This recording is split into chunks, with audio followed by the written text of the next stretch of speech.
Ako si Mia, isang simpleng babae na hindi kailanman inisip na magiging bahagi ako ng ganitong kwento.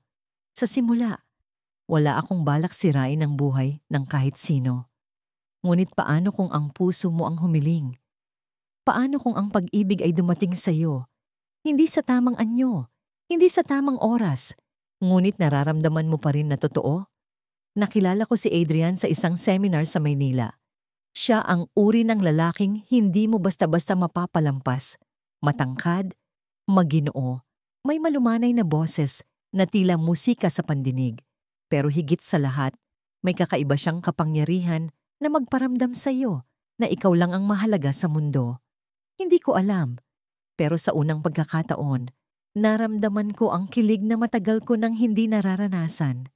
Sa unang tingin, halata namang may kwento na si Adrian. Hindi siya ang tipo ng lalaking mag-aaksaya ng oras sa walang kabuluhan. Nakasuot siya ng wedding ring, isang simpleng pahiwatig na siya ay may asawa. Pero bakit tila hindi iyon naging hadlang? Bakit hindi ko kayang pigilan ang sarili ko? Nalapitan siya, kausapin siya, at hayaan ang tadhana na maglaro. Nagsimula ang lahat sa simpleng usapan. Miss, mukhang mahirap ang topic na to, no? Kanina pa ako nalilito. Biro niya habang nakangiti. Natawa ako. Oo nga eh. Akala ko madali lang. Pero mukhang kailangan ko ng kape para magising. At doon nagsimula ang lahat. Isang usapang walang mali siya. Isang usapang tila inosente. Ngunit alam kong may kakaibang init sa pagitan naming dalawa. Hindi ko inakala na sa mga sumunod na araw, magpapalitan kami ng mensahe.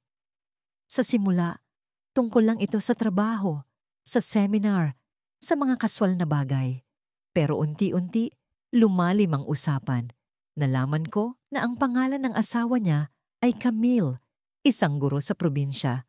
Mayroon silang isang anak, si Ella, 7 taong gulang.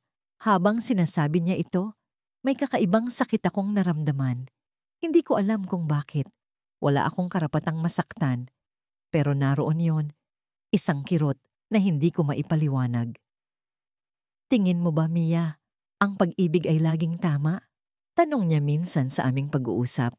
Hindi ko alam kung ano ang isasagot. Sa tingin ko, Adrian, ang pag-ibig ay hindi tungkol sa tama o mali. Minsan, nangyayari lang siya nang hindi natin inaasahan. Ngumiti siya, ngunit sa ngiti niyang iyon, may lungkot akong nakita. Hindi ko alam kung paano nangyari, pero isang gabi, nagkita kami sa labas ng seminar room. Nagkayayaan kaming mag-dinner. Sa restaurant na yon, mas marami kaming nalaman tungkol sa isa't isa. Ang mga mata niya, tila nagsasabi ng mga bagay na hindi niya kayang bigkasin. Ang boses niya, tila musika na paulit-ulit kong gustong marinig. Mia, sabi niya habang tinitingnan ako sa mata. Hindi ko alam kung bakit ganito, pero sa tuwing kasama kita, parang nawawala lahat ng problema ko. Parang ikaw ang sagot sa mga tanong ko. Sa sandaling iyon, alam kong mali. Alam kong hindi dapat ako ang sagot. Pero paano mo pipigilan ang puso mong tumibok para sa taong nais kang piliin? Lumipas ang mga linggo. Ang simpleng usapan ay nauwi sa mga palihim na pagkikita. Sa bawat oras na magkasama kami, nararamdaman kong lumalalim ang koneksyon namin. Ang iniisip kong crush lang ay naging pagnanasa. Ang pagnanasa ay naging pag-ibig. Pero sa likod ng lahat ng ito, naroon ang katotohanang hindi ko kayang takasan. May asawa si Adrian, may pamilya siyang binuo, at ako ang kabit na nagtatangkang sirain iyon. Mia, mahal kita. Bulong niya sa akin isang gabi habang magkasama kami sa isang hotel room. Ang mga salitang yon na matagal ko nang gustong marinig ay nagdala sa akin ng labis na tuwa at takot. Mahal niya ako, pero paano ang asawa niya? Paano ang anak niya? Sinubukan kong tanungin siya. Adrian, ano ang plano mo? Ano ang mangyayari sa atin? Hindi siya sumagot. Tumingin lang siya sa akin. At sa mata niyang iyon, alam kong hindi niya kayang magdesisyon. Hindi niya kayang iwan ang pamilya niya, ngunit hindi rin niya kayang pakawalan ako. Dumating ang araw na inamin ko sa sarili kong umaasa ako. Umasa akong ako ang pipiliin niya. Umasa akong balang araw, magiging kami ng walang alinlangan. Umasa akong ang pag-ibig na ito, kahit mali, ay magiging tama rin sa huli. Pero alam ko, ang pag-asa ay parang apoy. Kapag hinayaan mong lumaki, susunugin ka nito ng buo. Isang gabi, habang magkasama kami sa sasakyan niya, tumunog ang telepono niya. Si Camille. Sabi niya habang nag-aalangan kung sasagutin ba o hindi. Sagot mo na, sabi ko. Pilit na nagpapakatatag. Sinagot niya ang tawag. Sa kabilang linya, narinig ko ang boses ng isang babaeng umiiyak. Adrian, umuwi ka na. Kailangan ka namin ni Ella. Ang sakit sa boses ng asawa niya ay tumagos sa puso ko. Pagkababa niya ng telepono, tumingin siya sa akin. Mia, pasensya na. Hindi ko kayang iwan sila. Hindi ko kayang saktan si Camille. Sa sandaling iyon, naramdaman ko ang pagguho ng mundo ko. Ang lahat ng pag-asa, ang lahat ng panaginip ay nawala sa isang iglap. Habang iniwan niya ako sa gilid ng kalsada, hinayaan kong bumagsak ang mga luha ko. Pero bago ko pa man maipikit ang mga mata ko sa sakit, dumating ang twist na hindi ko inaasahan. Sa madilim na sulok ng kalsadang yon, may isang babaeng lumapit sa akin. Mia, ako si Camille, sabi niya. Ang boses niya puno ng puot at determinasyon. Alam kong ikaw ang dahilan kung bakit nagkakaganito ang asawa ko. Pero hindi mo ako kilala. Hindi mo alam kung ano ang kaya kong gawin para sa pamilya ko. Sa sandaling yon, alam kong ang laban ay hindi pa tapos. Kinabukasan, nagising akong may bigat sa dibdib. Parang may nakadagan na hindi ko may alis, kahit anong pilit kong bumangon. Ang gabi kahapon ay masyadong malabo, masakit, at mali. Pero hindi ko maikakailang umaasa pa rin ako. Umaasa sa mga salitang binitiwan niya habang yakap ako ng mahigpit. Mga salitang tila inaabot ko, ngunit laging nalalayo. Hindi na kita bibitawan, ikaw ang mahal ko. Paulit-ulit kong naririnig ang boses ni Marco sa isip ko. Parang sirang plaka na tumutugtog kahit walang kuryente. Pero sa likod ng mga salitang yon, may tanong na hindi ko matanggal. Paano na si Clara? Paano na ang asawa niyang may 10 taon nang nakapirma sa papel na nagsasabing kami ang magkasama hanggang wakas? Hindi ako nakapag-almusal. Kape lang ang nilaklak ko.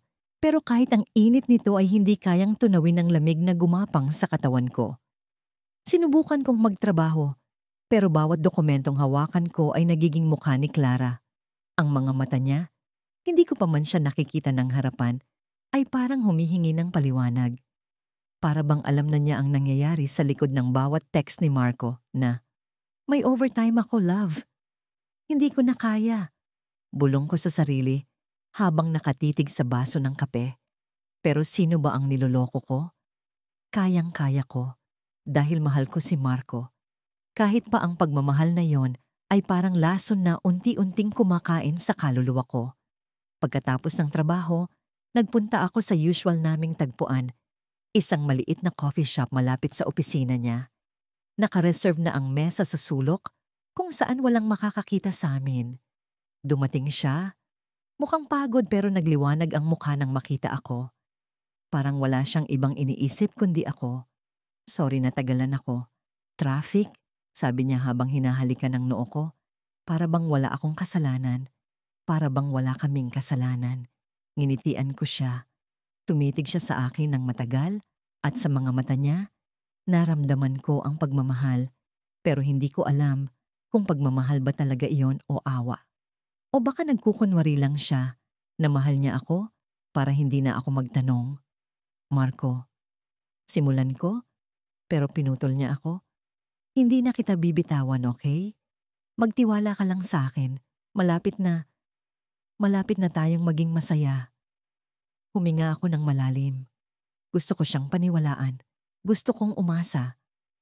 Pero ang malapit na ay parang pangako ng ulan sa gitna ng tag-init. Hindi mo alam kung darating ba talaga o pangako lang ng ulap. Niyaya niya ako sa isang hotel, isang lugar na palaging tahimik, palaging tago. Sa bawat hakbang, nararamdaman ko ang bigat ng mga desisyon ko, pero hindi ko siya kayang tanggihan. Sa loob ng kwarto, bumagsak ang lahat ng pader na pinilit kong buuin. Sa yakap niya, naisip ko kung paano ko nagawang ipagpalit ang prinsipyo ko para sa kanya. Sa bawat halik, naramdaman ko ang init, hindi lang ng katawan kundi ng pag-asa. Marco, kailan mo sasabihin kay Clara? Tanong ko. Kahit alam kong mahirap ang sagot, napahinto siya. Nakatitig siya sa akin, pero hindi ko mabasa ang mga mata niya. Basta, bibitawan ko siya. Hindi ko siya kayang saktan ngayon, pero ikaw ang mahal ko. Muli, ang mga salitang yon ang naging sandalan ko. Pero ang kasinungalingan sa likod ng mga yon ay parang multo na hindi ko maitaboy. Ilang oras ang lumipas, nagpaalam na siya. May meeting daw siya. Hindi ko alam kung totoo yon o kung uuwi na siya kay Clara. Pero hindi ko na tinanong, hindi ko na kinaya. Ang pag-alis niya ay parang pagbitaw sa akin. Kahit sa tuwing magkasama kami, sinasabi niyang hindi na niya ako bibitawan. Lumipas ang mga araw na pare-pareho. Text, tawag, tagpuan, taguan. Hindi ako umasa na magbabago ang takbo ng kwento namin. Pero nagulat ako nang bigla niyang sabihin sa akin na magkikita kami sa isang bagong lugar. Hindi ko alam kung bakit, pero naramdaman kong may kakaiba. Pagdating ko sa lugar, tahimik ito. Hindi siya ang usual naming coffee shop o hotel. Pinto ng lumang bahay ang bumungad sa akin. Nasa sulok ng isang tahimik na kalye. Pumasok ako at bumungad si Marco. Nakangiti siya, pero may bahid ng kaba sa mukha niya. Anong ginagawa natin dito? Tanong ko, pero hindi niya agad sinagot. Gusto kong makita mo ang magiging tahanan natin balang araw, sabi niya. Nanlaki ang mata ko. Tahanan? Balang araw? Kinilabutan ako, pero hindi ko alam kung sa tuwa o takot. Sa wakas ba, pipiliin na niya ako? Marco, anong ibig sabihin nito? Ngumiti siya, pero hindi nawala ang kaba sa mukha niya. Hinawakan niya ang kamay ko, mahigpit. May kailangan akong sabihin sa'yo, sabi niya. Pero bago pa siya makapagsalita, may narinig akong tunog ng pinto. Bumukas ito, at doon ko siya nakita. Si Clara. Nakatitig siya sa akin, diretsyo, walang galit, pero puno ng tanong. Marco, sino siya? Tanong niya, ngunit ang boses niya ay parang hampas ng alon sa dibdib ko. Hindi ko alam kung paano sumagot. Hindi ko alam kung paano tumayo. Ang buong mundo ko ay parang nilamon ng lupa. Tumalikod ako kay Marco, naghihintay sa sagot niya. Pero ang katahimikan niya ang pinakamalakas na sagot na narinig ko. Malamig ang hangin sa labas ng kafe kung saan kami nagkita. Nakaupo siya sa harap ko. Suot ang paborito niyang polo na madalas kong hinahangaan. Pero ngayon, hindi ang polo niya ang iniisip ko, kundi ang mga salitang binitiwan niya noong huling beses kaming magkasama. Kailangan kong magdesisyon, aniya, habang nakatingin sa kawalan. Pero tandaan mo, mahal kita. Mahal kita. Ang mga salitang yon ang naging gasolina ng pag-asa ko, ang dahilan kung bakit, kahit masakit, pinili kong manatiling tahimik sa sulok habang siya ay bumabalik sa kanyang pamilya tuwing gabi. Ang dahilan kung bakit pumayag akong maging kabit, kahit alam kong mali. Pero ngayon, sa pagitan ng mga usapan tungkol sa kape at trabaho, parang may bumubulong sa akin. Ito na ba? Pipiliin na ba niya ako? Anong iniisip mo? Tanong niya. Sabay halik sa likod ng kamay ko. Nakaramdam ako ng kiliti, pero kasabay nito ang bigat sa dibdib. Sa tuwing ginagawa niya yon, para akong nabubuhay sa ilusyon. Sa mundong kami lang dalawa, walang ibang tao, walang asawa, walang anak. Ngumiti ako ng pilit. Wala. Masaya lang ako na nandito tayo ngayon.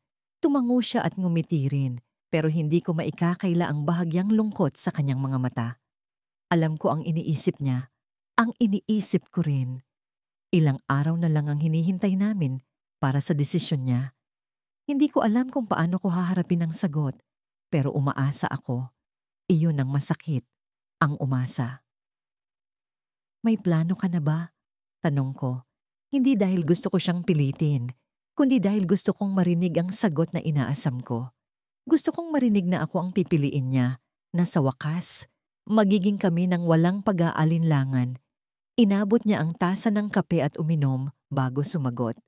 Oo, pero hindi pa ito madali. Nag-iwas ako ng tingin. Alam ko kung gaano kahirap ang sitwasyon niya, pero minsan, iniisip ko kung talagang mahirap ba o ayaw lang niyang magsakripisyo.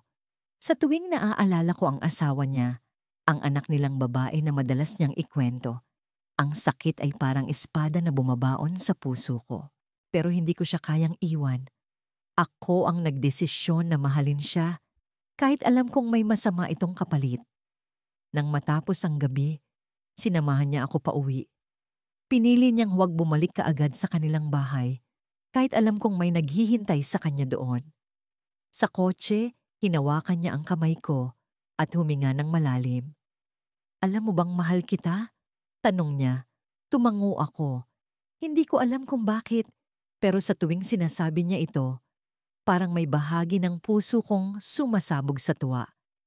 Kahit paulit-ulit, kahit alam kong baka hindi ito magtagal, kung sakali mang hindi ako makapili ng tama, patuloy niya, huwag mong isipin na hindi kita minahal. Napalingon ako sa kanya, pero hindi ako nagsalita. Hindi ko alam kung anong pakiramdam, galit ba, lungkot o takot. Hindi ko kayang tanggapin na sa kabila ng lahat, maaari niya akong bitawan. Pagdating sa tapat ng bahay, bumaba ako nang hindi nagsasabi ng kahit ano. Alam kong nararamdaman niyang may bumabagabag sa akin, pero hinayaan ko siya. Hindi ko alam kung paano ko haharapin ang posibilidad na hindi siya maging akin. Pagpasok ko sa aking kwarto, tumingin ako sa salamin. Sino ba ako para magdemand ng pagmamahal? Ako ang pumili na pumasok sa ganitong sitwasyon. Ako ang pumili na maging kabit.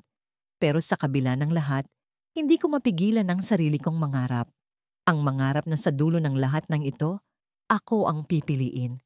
Tumunog ang telepono ko. Siya ang tumatawag. Hindi ko alam kung sasagutin ko ba o hindi. Pero sa huli, pinili kong kunin ito. Pwede ba akong dumaan bukas? Tanong niya. Bakit? Sagot ko. Pilit na nilalabanan ng emosyon. May gusto akong sabihin sa'yo. Pumikit ako. Sa tono ng boses niya, alam kong ito na. Ito na ang sagot sa lahat ng tanong ko. Ngunit sa halip na sumagot, ibinaba ko ang tawag. Hindi dahil galit ako, kundi dahil natatakot akong marinig ang kanyang sasabihin. Natatakot akong masira ang mundo kong itinayo sa ilusyon. Kinabukasan, dumating siya. Nakasuot siya ng simpleng damit, hindi tulad ng dati na laging maayos at pormal. Nakita ko sa mukha niya ang bigat ng desisyon. Walang sinayang na oras. Umupo siya sa harap ko at sinimula ng usapan. Alam kong nasaktan kita sa sitwasyong ito, sabi niya. Pero kailangan kong maging totoo sa sarili ko.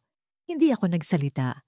Hinayaan ko siyang magpatuloy kahit ramdam kong bumibigat ang bawat salitang binibitawan niya. Pinili ko siya, ani niya habang nakayuko. Hindi dahil hindi kita mahal, kundi dahil pamilya ko sila. Parang nawala ang lahat ng tunog sa paligid. Ang mga salitang yon ang tumapos sa lahat ng pangarap ko. Ang sakit ay parang alon na bumalot sa akin. Walang humpay, walang tigil. Tumayo ako. Hindi dahil galit ako, kundi dahil alam kong wala akong magagawa pa. Pero bago ako makalabas ng kwarto, bigla niyang hinawakan ang braso ko. Pero kung sakaling magbago ang lahat, tandaan mo, ikaw ang una kong piniling mahalin. Tumingin ako sa kanya at sa unang pagkakataon, naramdaman kong hindi ko na siya kilala. Umiling ako at tuluyang lumabas ng pinto. Habang naglalakad ako sa kalsada, hindi ko napigilan ng luha.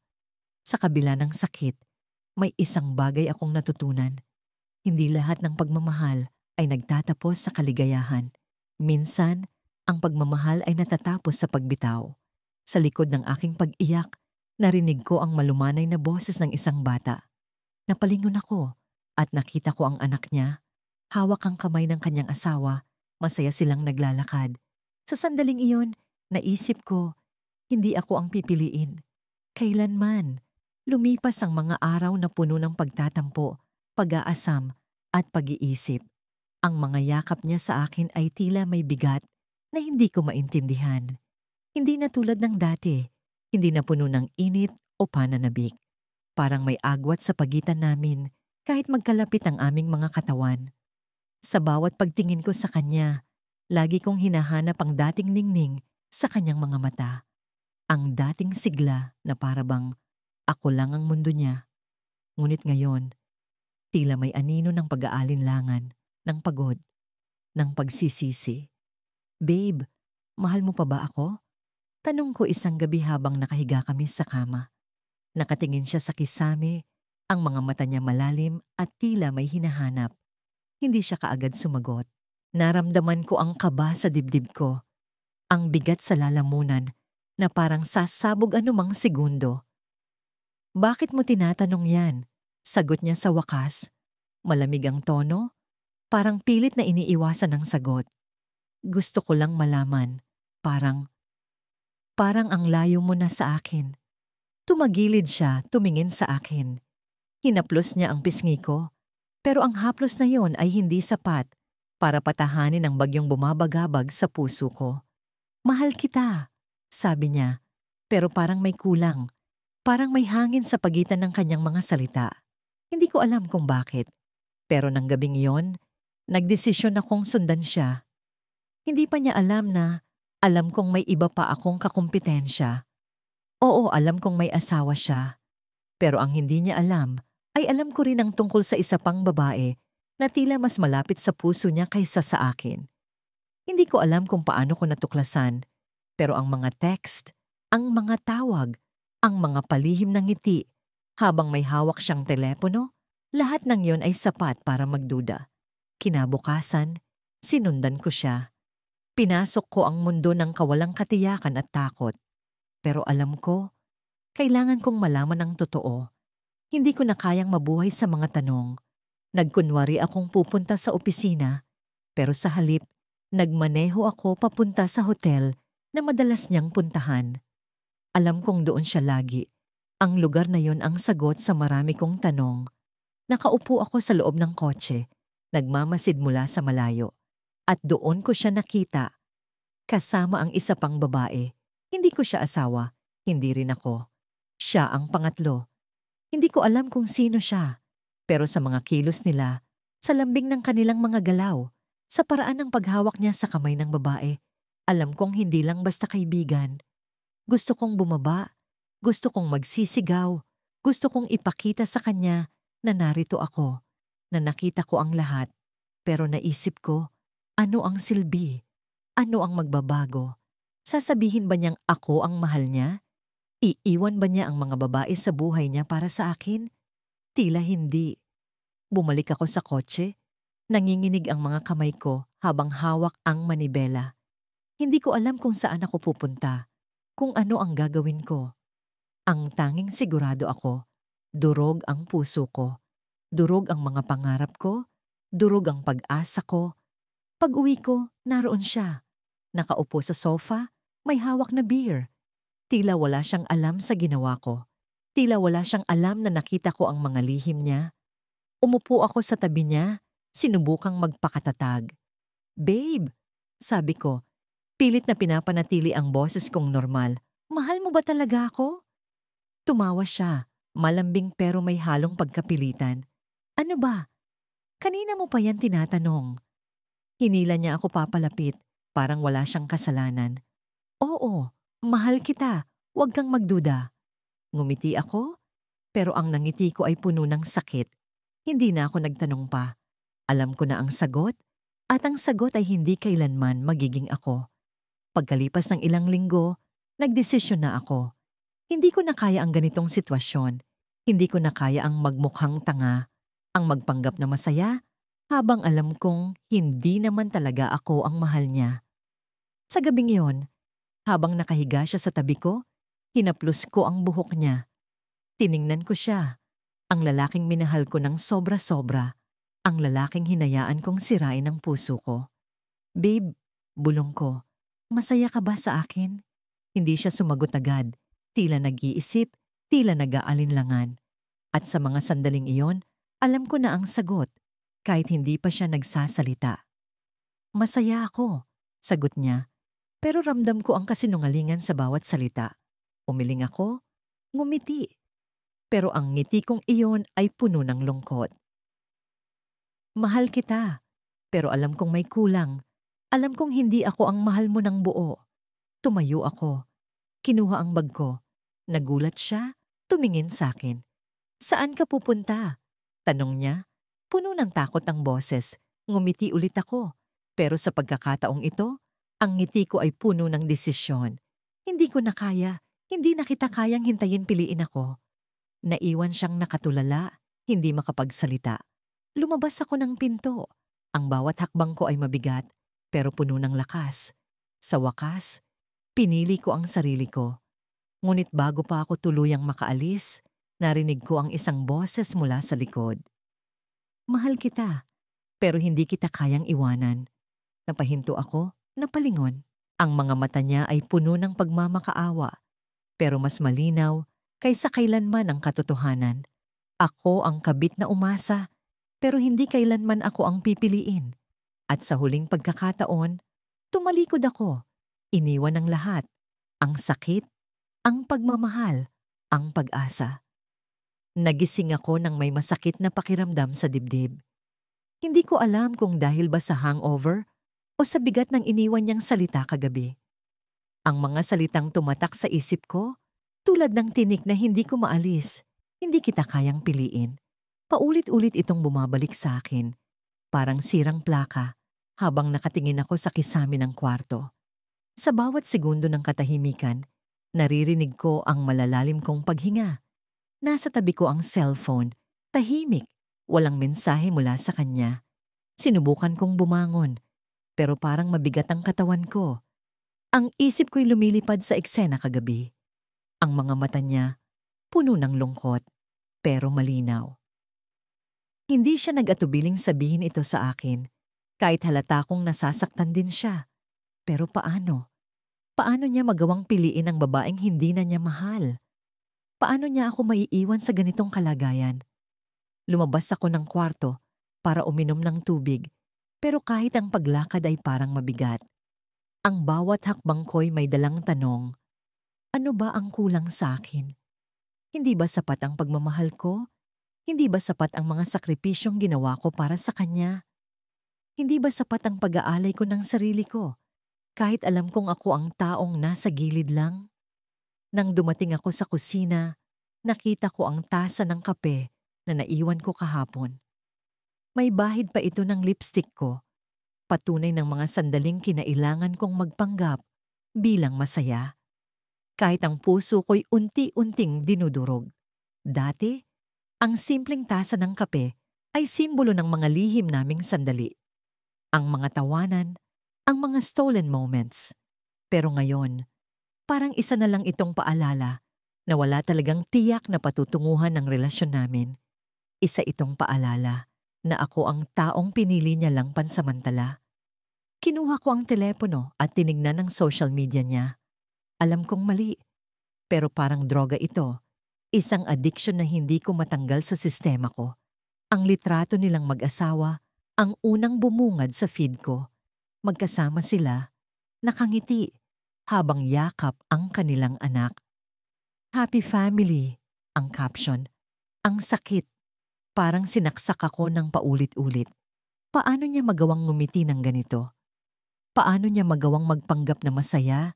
Gayong ilang oras lang ang nakalipas, ako ang yakap niya. Ako ang sinabihan niyang mahal niya. Ako ang nagsilbing kanlungan niya sa mga panahong hindi niya makita ang sarili sa piling ng pamilyang ito. Pero sa litrato, parang walang bakas ng pag-aalinlangan. Parang ako lang ang nag-iisang baliw na naniwala sa posibilidad ng kami. Ang cellphone ko'y biglang tumunog. Napatalon ako, umaasang siya ang nag-text. Pero hindi. Isa lang itong spam message, walang halaga. Napailing ako, napapikit, at hiniling kong sana may milagro. Sana may mensahe siyang nagsasabing nagkamali siya. Sana may tawag, sana may kahit ano. Pero wala. Tahimik. Parang ang mundo ko'y biglang tumigil, habang ang mundo niya'y tuloy-tuloy lang. Naalala ko ang huling gabi naming magkasama. Ang init ng yakap niya. Ang mga halik na parang hindi nauubusan ng pagmamahal. Ang mga pangakong binitiwan niya, kahit alam kong walang kasiguraduhan. Mahal kita, sabi niya. Pero ano nga bang halaga ng mga salitang yon kung sa dulo, hindi naman pala ako ang kayang piliin? Kinuha ko ang jacket ko at lumabas. Hindi ko alam kung saan ako pupunta, pero kailangan kong huminga. Ang hangin sa labas ay malamig, pero hindi nito mabawasan ang init ng galit at sakit na nararamdaman ko. Naglakad ako nang hindi tumitingin sa paligid. Ang mga tao, ang mga sasakyan, lahat sila'y gumagalaw ng normal. Pero ako, parang naglalakad sa kawalan. Pagdating ko sa malapit na kafe, pumasok ako at umorder ng kape. Sa bawat paghigop, pilit kong binibigyang sagot ang mga tanong sa isip ko. Pero walang sagot. Walang paliwanag na kayang magbigay ng closure sa akin. Ako ang kabit. Ako ang taong piniling hindi piliin. Ako ang taong nagbigay ng lahat, pero walang nakuha kundi ang sakit. Habang nakaupo ako, may naramdaman akong presensya sa likod ko. Paglingon ko, siya. Si Mark, ang lalaking minahal ko ng sobra, ang lalaking sinakripisyo ko ang lahat para sa kanya. Nakatayo siya, nakatingin sa akin, pero may kakaibang ekspresyon sa mukha niya. Hindi ko alam kung lungkot ba yon o guilt. Pero bago pa man ako makapagsalita, umupo siya sa harap ko. May kailangan akong sabihin, sabi niya.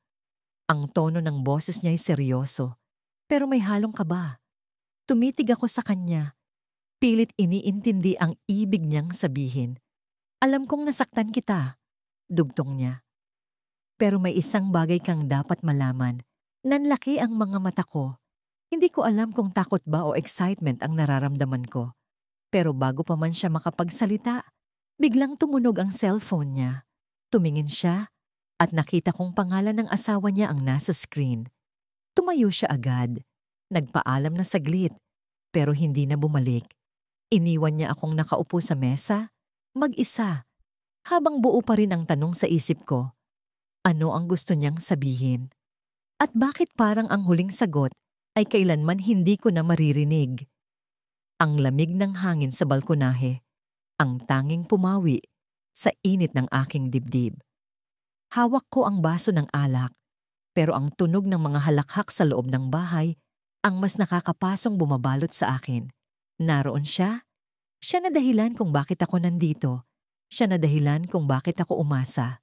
Si Adrian. At ang babaeng nasa tabi niya, si Mia, ang kanyang asawa. Pinili kong isiksik ang sarili ko sa sulok ng party na ito. Pilit na binabaliwala ang kirot ng katotohanang hindi ako ang babaeng dapat nasa tabi niya. Kaibigan, ang titulo ko dito.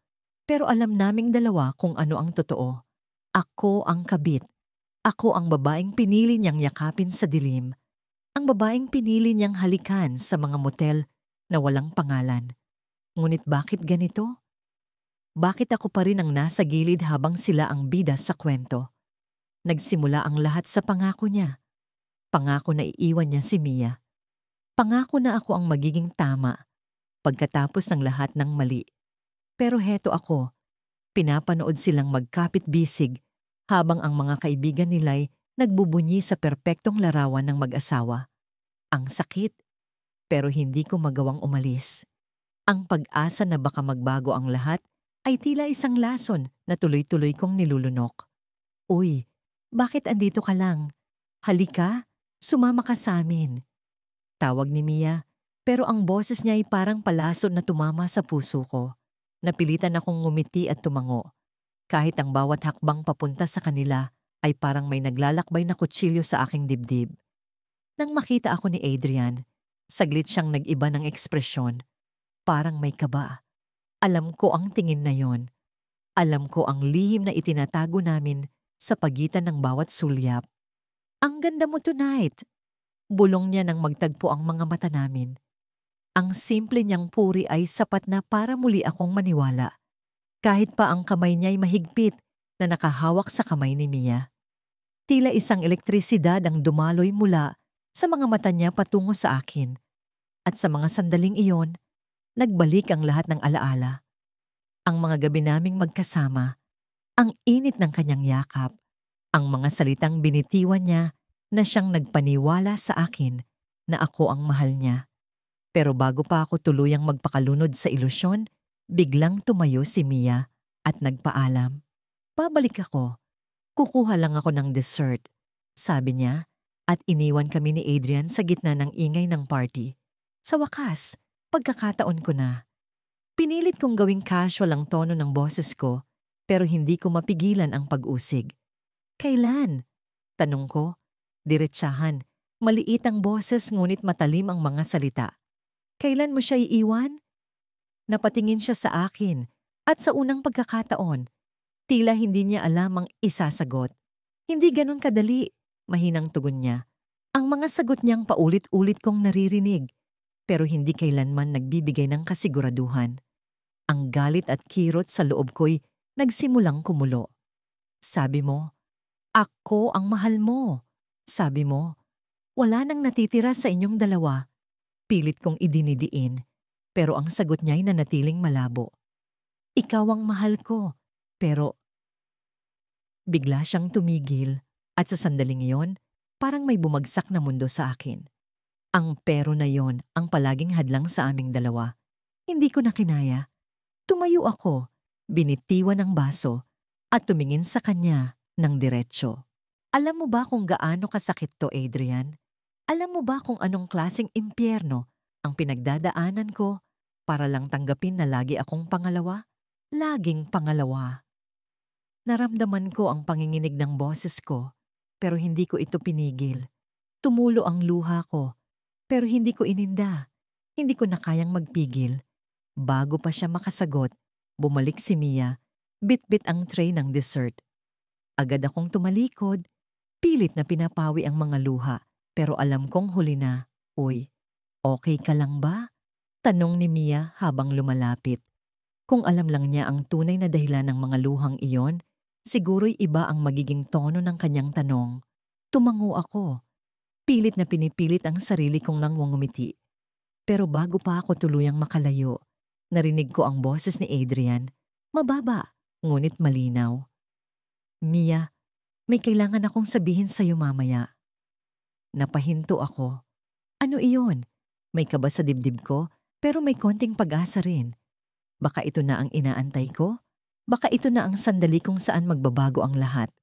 Habang umaagos ang oras, nagpatuloy ang party, pero hindi ko magawang magpakaligaya. Parang may bomba na malapit nang sumabog at ako ang nasa gitna nito. Sa wakas, nagpaalam ako at lumabas ng bahay, pero bago pa ako tuluyang makalayo, narinig ko ang pag-uusap nila mula sa isang sulok. Hindi ko sinadya, pero ang bawat salitang binitiwan ni Adrian ay parang martilyong bumagsak sa puso ko. Mia, mahal kita. Alam kong marami tayong pinagdaanan, pero ayokong masira ang pamilya natin. Hindi ko kayang iwan ka. Para akong binuhusan ng malamig na tubig. Ang pag-asang matagal kong pinanghawakan ay bigla na lang naglaho. Sa mga sandaling yon, naintindihan ko na ang sagot sa tanong ko. Kailan? Kailan niya iiwan si Mia? Hindi kailanman. Ang mga oras sa pagitan ng kanyang mga tawag ay tila mga dekada. Araw-araw, nag-aabang ako, naghihintay sa mga mensahe niya na minsan ay maikli, minsan mahaba, ngunit palaging sapat para magbigay ng pag-asa sa puso kong patuloy na umaasa. Hindi ko alam kung bakit, pero bawat salitang binibitawan niya ay parang pangako na hindi niya kailanman binitiwan. Ang bawat mahal kita na lumalabas sa kanyang bibig ay parang isang paghilom sa sugat na siya rin ang gumagawa. Alam kong mali. Alam kong hindi tama. Pero paano ko pipigilan ang sariling puso sa pagtakbo papunta sa kanya? Isang gabi, tumawag siya. Ang tono ng kanyang boses ay kakaiba, mabigat, parang puno ng alanganin. Kailangan nating mag-usap, wika niya. Para bang biglang bumigat ang hangin sa paligid ko. Hindi ko alam kung dapat ba akong matakot o umasa. Nagmadali akong magbihis, naglagay ng simpleng makeup na parang sinasabi sa sarili ko na kahit anong mangyari, dapat akong magmukhang maayos. Hindi ko siya pwedeng makita nang hindi handa. Sa isang maliit na coffee shop kami nagkita, iyong laging tahimik at madilim. Nandoon siya, nakaupo sa dulong mesa, ang kanyang mga mata nakatingin sa pinto, naghihintay sa pagdating ko. Nang makita niya ako, ngumiti siya ng bahagya. Pero hindi iyon ang nangiti na nakasanayan ko. May kirot sa likod ng kanyang ngiti. Isang kirot na tila may kasamang paalam. Umupo ako sa harap niya. Ramdam ang pagbilis ng tibok ng puso ko. Ang kanyang kamay ay nasa mesa, ngunit hindi niya ito iniabot sa akin, gaya ng madalas niyang gawin. Alam kong nasasaktan ka. Simula niya, ang kanyang boses mababa at puno ng pagkabagabag. At alam kong matagal mo nang hinihintay ang sagot ko, pero kailangan nating linawin ang lahat. Hindi ko alam kung paano ako hihinga. Parang ang bawat salita niya ay isang suntok sa dibdib ko. Anong ibig mong sabihin? Tanong ko. Pilit na isinasalba ang maliit na piraso ng pag-asa sa puso ko. Tumingin siya sa akin. Ang kanyang mga mata puno ng lungkot. Mahal kita. At hindi ko kailanman pinagdudahan yon, pero mahal ko rin siya. Ang huli niyang salita ay bumaon sa akin ng parang punyal. Ang siya. Ang babaeng matagal kong pilit nilalabanan sa isip. Ang babaeng may karapatang tawaging asawa niya. Pinili mo siya? Tanong ko. Halos hindi ko makontrol ang panginginig ng boses ko. Hindi siya sumagot agad. Tumingin siya sa labas, sa kawalan, na para bang doon niya matatagpuan ang sagot. Pinili ko kayo pareho, sagot niya sa wakas. Pero hindi ganoon kadali. Hindi ko kayang baliwalain ang mga taon namin, ang pamilya namin. Hindi ko rin kayang baliwalain ang nararamdaman ko para sa'yo. Ang sagot niya ay parang isang malupit na biro. Paano mo pipiliin ang dalawa ng sabay?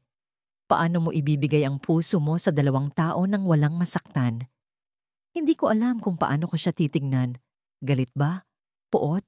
O simpleng kawalan ng pag-asa? Kung ganoon, bakit mo ako pinapunta dito? Para saan ang lahat ng ito?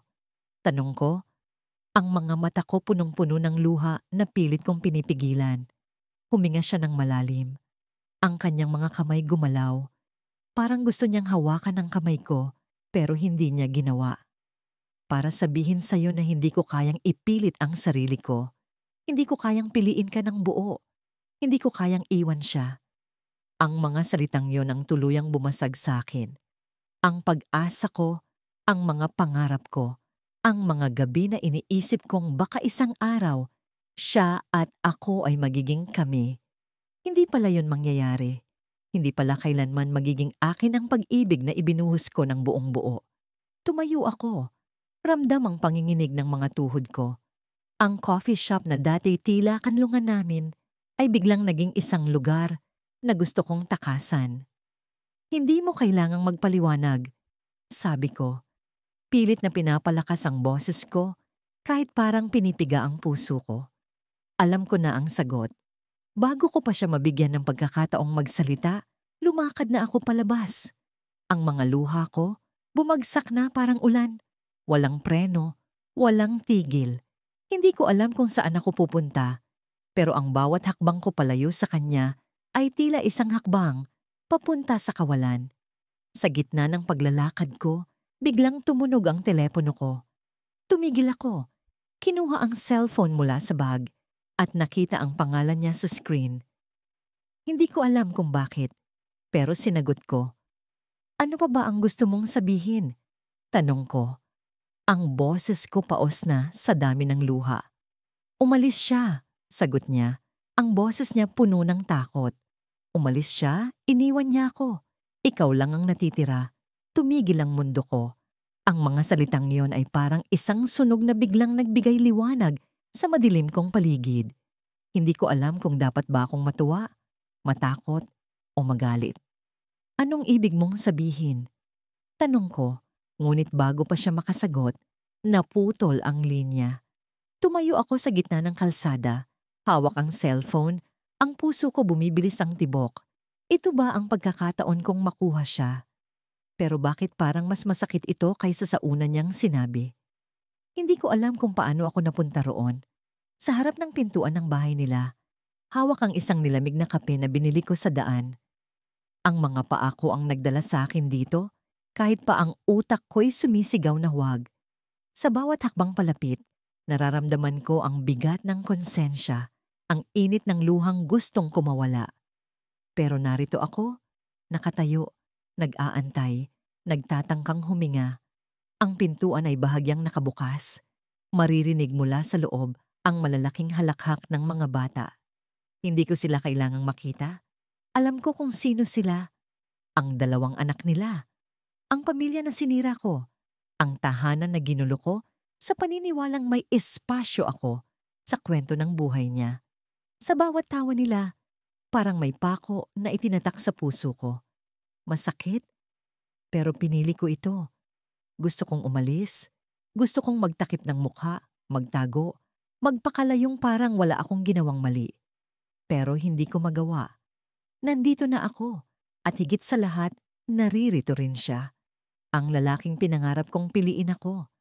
Na kahit alam kong mali, umasa akong ako ang magiging tama para sa kanya.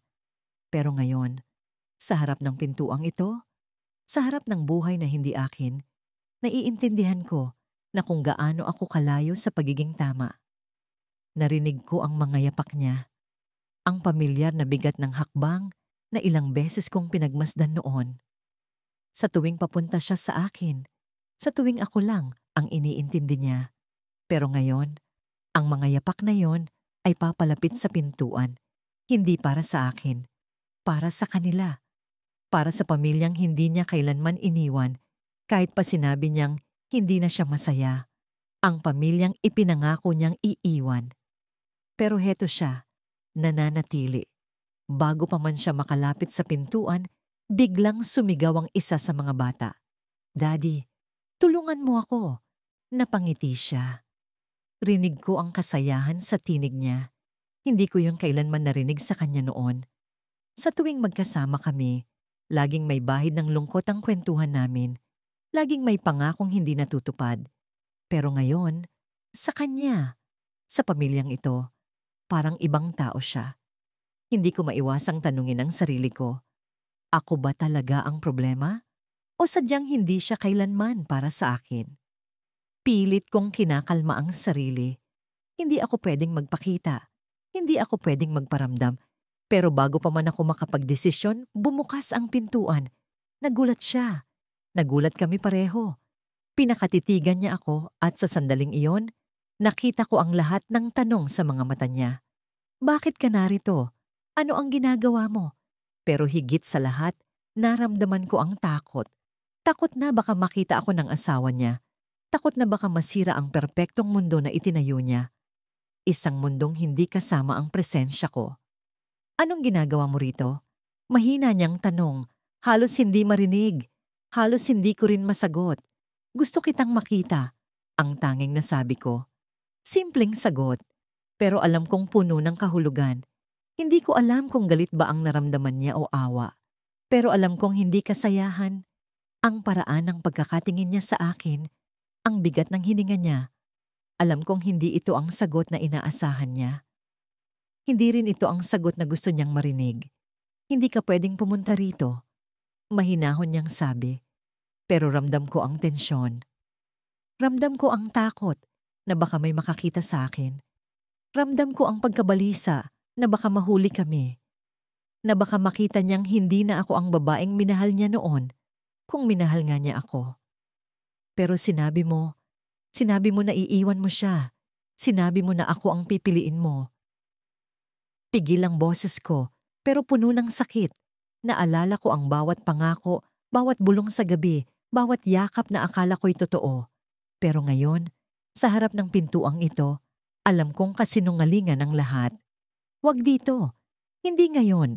Ang sagot niya. Mabilis, malamig. Hindi ko na siya kilala.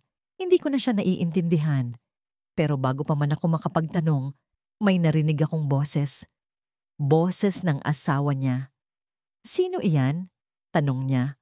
Papalapit sa pintuan. Naramdaman ko ang mabilis na galaw ni Marco. Ang pagpanik ng mata niya sa direksyon ng boses.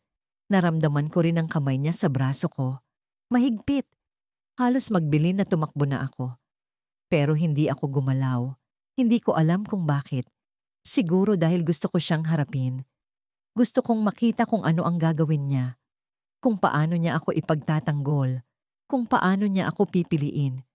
Ang pintuan ay tuluyang bumukas at sa harap ko, naroon siya. Ang babaeng pinangakuan kong hindi ko kailanman hahamakin. Ang babaeng binanggit niya sa akin noon, pero itinuring kong kalaban. Tumayo siya, maganda, malakas. Pero ang hindi ko inaasahan ay ang ngiti sa labi niya. Hindi galit ang nakita ko sa mukha, ay napadilat ako sa tunog ng pinto. Madilim pa, ngunit sa likod ng kurtina ay may liwanag na dulot ng lumalapit na umaga. Hindi ko alam kung bakit biglang bumilis ang tibok ng puso ko. Parang may kakaibang presensya sa loob ng kwarto. Nasa tabi ko pa siya, si Marco, mahimbing na natutulog. Ang mukha niya ay payapa. Parang walang iniisip, parang walang iniinda. Pero sa loob ko, gulo ang lahat.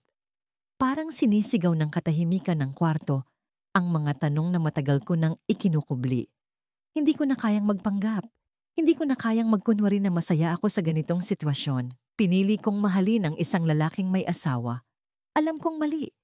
Pero akala ko noon, sapat na ang pagmamahal namin para baliwalain ang lahat ng tama. Pero ngayon, tila baga ang pagmamahal na yon ay isang lason na unti-unting sumisira sa akin. Tumayo ako, dahan-dahan, para hindi siya magising. Lumapit ako sa bintana at tinanggal ang kurtina. Ang lamig ng hangin na sumalubong sa akin ay parang sampal sa mukha ko, nagpapaalala sa akin na hindi ko kailanman magiging ganap ang kaligayahan ko sa piling niya. Sa labas, tahimik ang daan. Wala pang mga tao, wala pang ingay. Pero sa loob ko, maingay ang lahat. Binuksan ko ang telepono ko. Walang mensahe mula sa kanya, ni isang tawag mula sa asawa niya para magtanong kung nasaan siya. Parang bata akong umasa na baka sa pagkakataong ito, magdesisyon na siya. Baka sabihin niyang ako na ang pipiliin niya. Baka sabihin niyang iiwan na niya ang asawa niya para sa akin, pero wala. Ang kawalan ng anumang senyales ay parang malupit na paalala na ako lang ang umaasa. Bumalik ang alaala ng huling beses na mag-usap kami tungkol sa plano naming magkasama. Maghintay ka lang. Sabi niya, hindi ganun kadali ang lahat. Paulit-ulit niyang binibigkas ang mga salitang yon. Pero hindi ko na alam kung may laman pa ba ang mga ito. O purong pagpapatahimik na lang. Ilang taon na ba akong naghihintay? Ilang taon na ba akong umaasa? May mga araw na naniniwala akong totoo ang lahat ng sinasabi niya. Pero may mga gabi, katulad nito, na parang ang paghihintay ko ay isang kahibangan. Narinig kong gumalaw siya sa kama. Agad akong bumalik. Umupo sa gilid at tinitigan siya. "Marco," bulong ko. Pero hindi siya gumalaw. Ang bigat ng pangalan niya sa bibig ko, parang may pumipigil sa akin na banggitin ito. Gusto kong tanungin siya. Gusto kong hamunin siya. Ano ba talaga ang plano namin? Ano ba ang kahihinatnan ng lahat ng ito? Pero alam kong kung sasabihin ko yon, baka masira ang lahat. Baka tuluyan na siyang lumayo. Kaya umupo lang ako roon. Tahimik. Pinagmamasdan ang bawat paghinga niya. Hanggang sa biglang tumunog ang telepono niya. Napabalikwas siya. Mabilis na hinanap ang telepono sa tabi ng kama. Tumayo siya, tumungo sa banyo, at doon sumagot. Hindi ko narinig ang usapan, pero alam kong siya yon. Ang asawa niya. Ang tono ng boses niya, kahit mababa, ay puno ng tensyon. Hindi ko alam kung anong nararamdaman ko. Selos? Galit? O takot na baka bigla siyang umalis? Paglabas niya sa banyo, tinitigan niya ako. Kailangan kong umalis, sabi niya. Ang malamig niyang boses ay parang kutsilyong tumama sa dibdib ko. Tumayo siya, nagbihis, at nagmamadaling nag-ayos ng gamit. Hindi ko siya pinigilan. Hindi ko siya tinanong. Nanatili lang akong nakaupo, nakatingin sa kanya. Pero sa loob ko, parang may kumukulo. Parang gusto kong sumabog. Pagkabalik niya sa kama para kunin ang wallet, bigla kong hinawakan ng braso niya. Marco, sabi ko, mahina pero puno ng pighati. Hanggang kailan ba ako maghihintay? Hindi siya sumagot. Tinitigan lang niya ako at sa mga mata niya, parang may sagot na hindi niya kayang bigkasin. Tumalikod siya at naglakad papunta sa pinto. Hindi na siya lumingon. Naiwan akong mag-isa. Nagbabalik tanaw sa lahat ng nangyari. Ang unang beses na magkita kami. Ang unang beses na magkausap. Ang bawat sandali na sinabi niyang mahal niya ako. Pero sa huli, ang bawat pangako niya ay parang mga bulang na tunaw sa hangin. Habang nakaupo ako sa kama, narinig ko ang tunog ng telepono ko. May mensahe. Binuksan ko ito. Umaasa na baka siya iyon. Na baka may paliwanag siya. Na baka may sagot siya sa tanong ko. Pero hindi si Marco ang nag-text. Ang nag-text ay ang asawa niya. Alam ko kung nasaan siya. Huwag kang mag-alala. Babawi ako. Sa kabila ng lahat ng sakit at pag-aalinlangan, nagpasya akong makipagkita kay Marco ngayong gabi. Hindi ko alam kung bakit ako pumayag.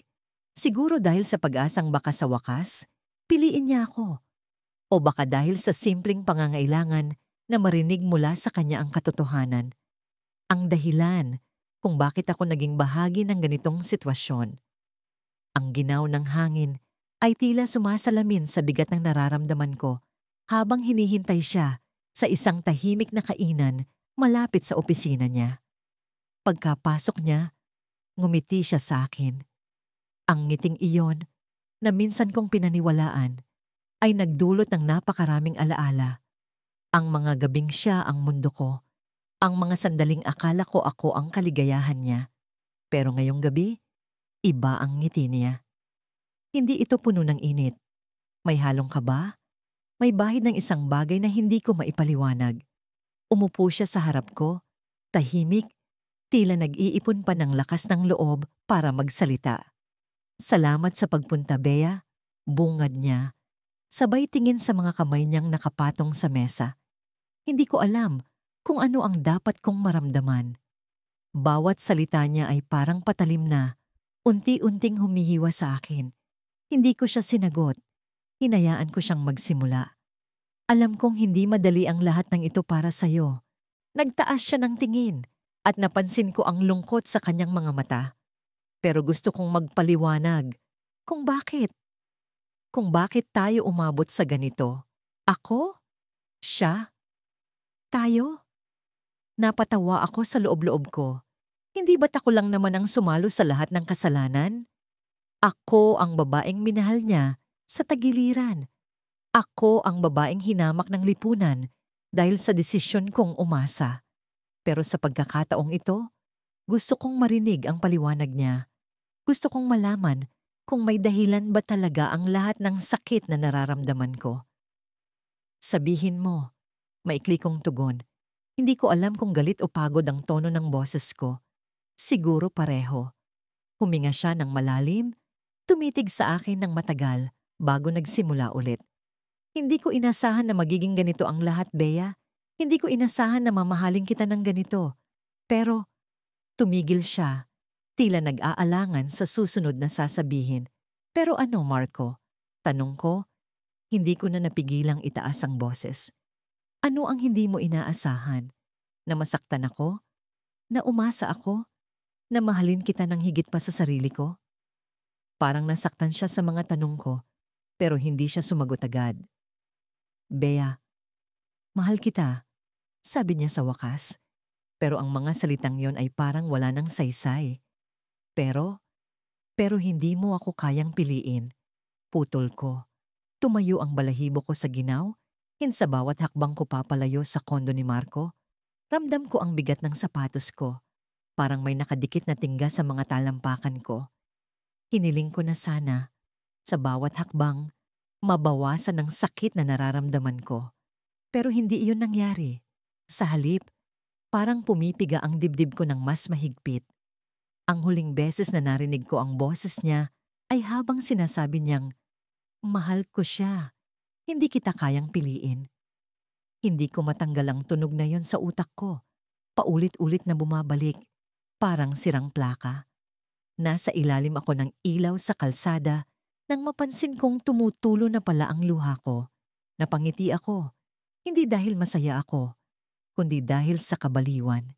Hindi ko na rin pala namalayang bumalik na ako sa lugar kung saan kami unang nagkita ni Marco, sa maliit na coffee shop na halos laging tahimik tuwing gabi. Ang irony, naisip ko, sa lugar na ito nagsimula ang lahat.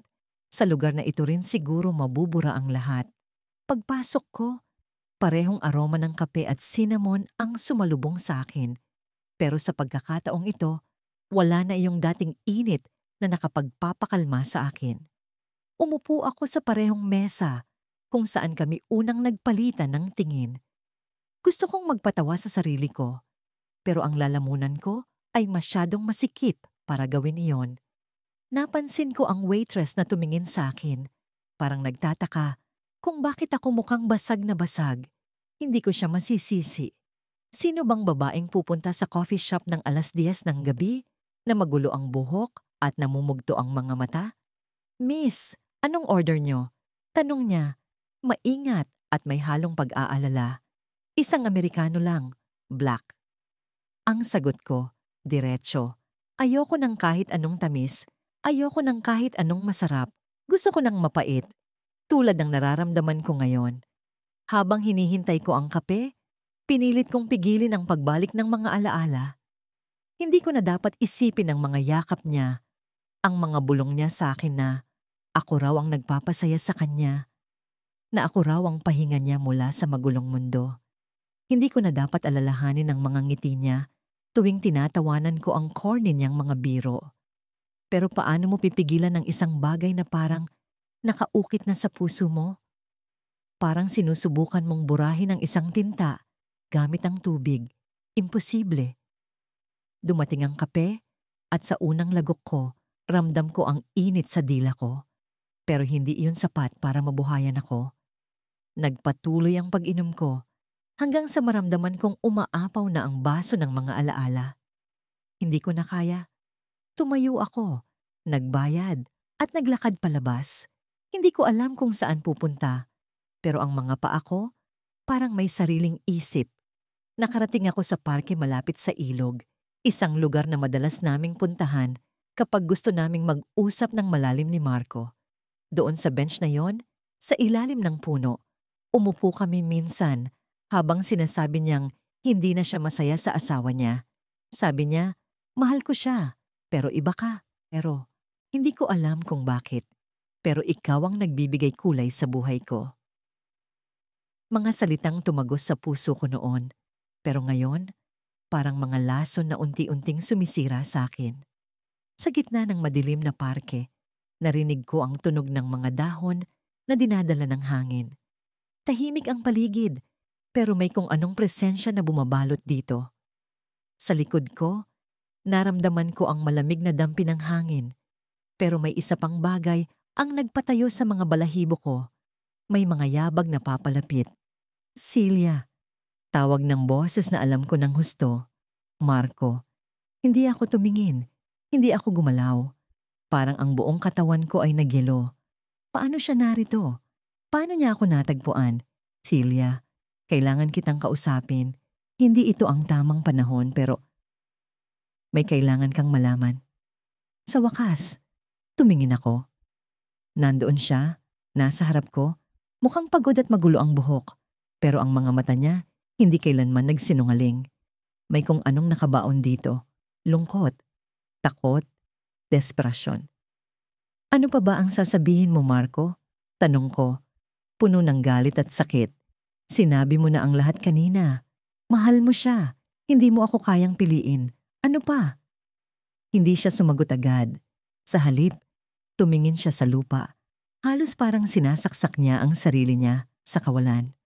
Pagkatapos, tumingin siya sa akin at sa tono ng boses niya, alam kong seryoso siya. Celia, buntis siya. Ang buong mundo ko tumigil. Wala akong masabi. Wala akong maramdaman. Ang mga salitang iyon, simple pero matalim, ang nagparang-parang sumira sa lahat ng natitirang parte ng pagkatao ko. Buntis siya. Ulit ko. Halos hindi makapaniwala. Tumango siya, mabigat at puno ng konsensya. At sa sandaling yon, napagtanto ko, hindi lang ako ang hindi niya kayang piliin. Hindi rin ako ang hindi niya kayang talikuran. Ako ang taong pinili niyang iwan, pero ako rin ang taong piniling niyang masaktan ng paulit-ulit.